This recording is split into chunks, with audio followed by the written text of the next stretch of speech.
চালান নির্বাচন ঘোষণা হলে কি করে এই বেআইনি লোকদের রাখতে পারেন সেটা আমরা দেখব। আপনি করে নেন। বিষয় হচ্ছে বিষয়টা খুব পরিষ্কার। সিভিক ভলেন্টিয়ার কেবলমাত্র ট্রাফিক মেনটেনে ব্যবহার হয়। সিভিক পুলিশকে নিয়ে গেছে,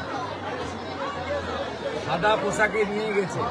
ওই মুকুল মল্লিক এর আগে ভবানীপুর থানায় মহিলাকে ধর্ষণের জন্য জেলে ছিল। যারা এই জেলার ছেলে, আমাদের হলদিয়া মহিষাদলের ছেলেরা জানে যে তিনি 2 মাস জেল খেটেছেন মহিলাকে ধর্ষণ করার জন্য। এইরকম বাজে বাজে নোংরা সাম্প্রদায়িক পুলিশ অফিসারদের এখানে পাঠানো হয়েছে হিন্দুদের উপর অত্যাচার করার জন্য, যেহেতু তারা বিজেপির সঙ্গে আছে আর যেহেতু আমি এখান থেকে প্রতিনিধিত্ব করি। এই যে সিভিক ভলেন্টিয়ারগুলোর ছবি আমি দিয়েছি, এদের মধ্যে বিশ্বজিৎ জানা, থানার ডাকবাবু, 10,000 টাকা বেতন, 10 দিন সংসার খরচ শেষ হয়ে যায়, টাকা বাড়ি করেছে, এসি রুমে থাকে। আপনাদেরও এত ভালো থাকার সুযোগ নেই। আমরা এটা ছাড়বো না। এসসি কমিশন হয়েছে, মহিলা কমিশন হয়েছে, এবং যা করার করব এবং শেষ দেখে ছাড়ব। গত 5 বছর নন্দীগ্রামের বহু লোককে জ্বালিয়েছে, এখনো জ্বালাচ্ছে, জ্বালানোটা আরো বাড়বে। যত বাড়াবে ব্রিটিশ বিরোধী মেদিনীপুর, এরা কিন্তু তত ঐক্যবদ্ধ হবে। আর লোকেরা এই সুপিয়া, এই আলরাজি, এই সাউদ্দিন, এই কাজাহারদের অত্যাচার দেখেছে। এই পাশেই আহমেদাবাদে রানীচকে অপর্ণা বোনকে দীর্ঘদিন ধরে ঘর ছাড়া হয়ে বাইরে থাকতে হয়েছিল। পোস্টাল ভায়োলেন্সে মহিলাদের উপরেও শারীরিক নির্যাতন এরা করেছে। অতএব এইসব ভয় দেখিয়ে করে কোনো লাভ হবে না। করে নেন, 2-3 মাস আছে, 1.5 মাস পরে ভোট ঘোষণা হবে। এই একটাও টেন্টেড পুলিশ অফিসারকে আপনারা রাখতে পারবেন না। আর যিনি এই জেলায় এসপি ইনচার্জ হিসেবে চালাচ্ছেন, তাকেও এর আগে যখনই ভোট ঘোষণা হয়েছে ইলেকশন কমিশন হাঁটিয়েছে। আমি আশা করব তার ট্র্যাক রেকর্ড দেখে ইলেকশন কমিশনও একই ব্যবস্থা নেবে। দাদা, হুগলির দাঁতপুরে সেখানে একটা মুসলিমদের সংগঠন দ্য অল ইন্ডিয়া তাবলিগি ইজতেমা অনুষ্ঠিত হবে।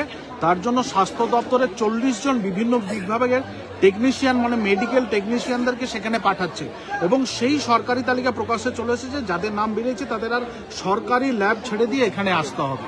কি বলবেন? দেখুন, প্রথমত ধর্মীয় অনুষ্ঠানে সরকারকে কিছু দায়িত্ব পালন করতে হয়। সেই দায়িত্ব পালন করার ক্ষেত্রে যাতে স্বাভাবিক রুগীদের সমস্যা না হয়, এটা মাথায় রেখে করতে হবে।